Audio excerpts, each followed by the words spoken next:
me again. He's like, Naeem, did you know what happened last night? And again, I didn't know what happened.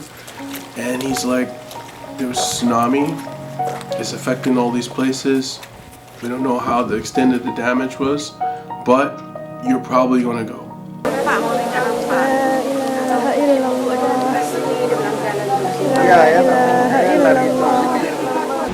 And then at this point, Islamic Relief is still growing.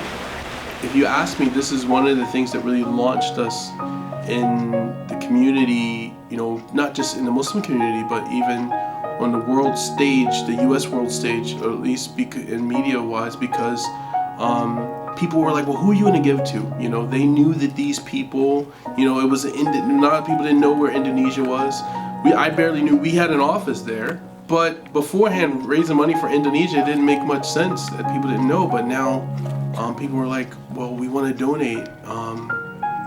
And CNN and everyone was talking about it. Well, who are you going to give it to? And they were saying, well, these guys are Muslim. So this was a chance for people who weren't, you know, people of all types of faiths looking where to donate. And Islamic Relief was one of those places to donate. And I remember it was a big thing.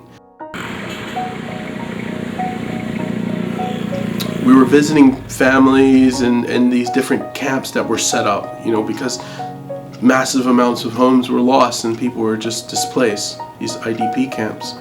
And we didn't meet a bunch of people who were like always in tears. That was one thing I was amazed by, you know, and especially was struck by these children who were excited to meet us and to see us and talk to us. And the people generally were just really happy to that people came from so far away, from around the world to help them. I remember just the sheer damage. I mean, just the sheer destruction of homes.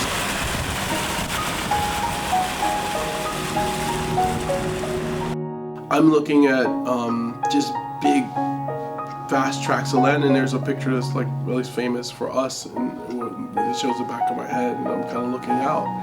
And I'm seeing scenes like this, and I'm thinking that this was just a flat area where debris just kind of made its way to. No, these were homes, these were businesses, these were people's lives that were here, and now there was nothing.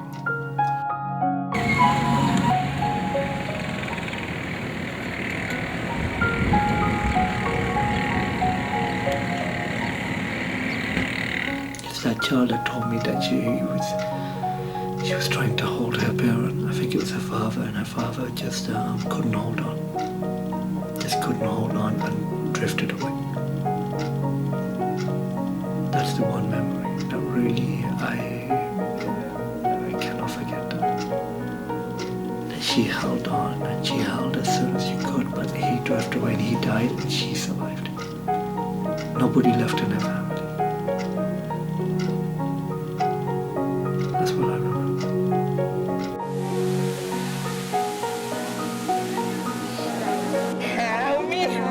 Me too.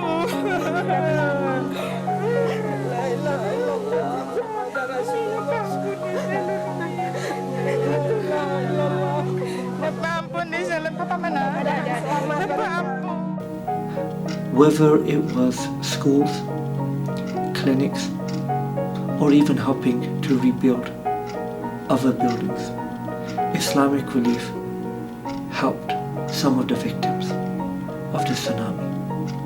And today, one of the legacies that we have is that people are still living in the homes that we were able to rebuild.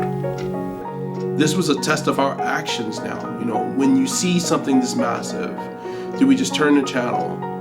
Or do we act? Do we mobilize? You know, do we mobilize our friends, our families, our communities to raise funds or raise awareness or to do whatever?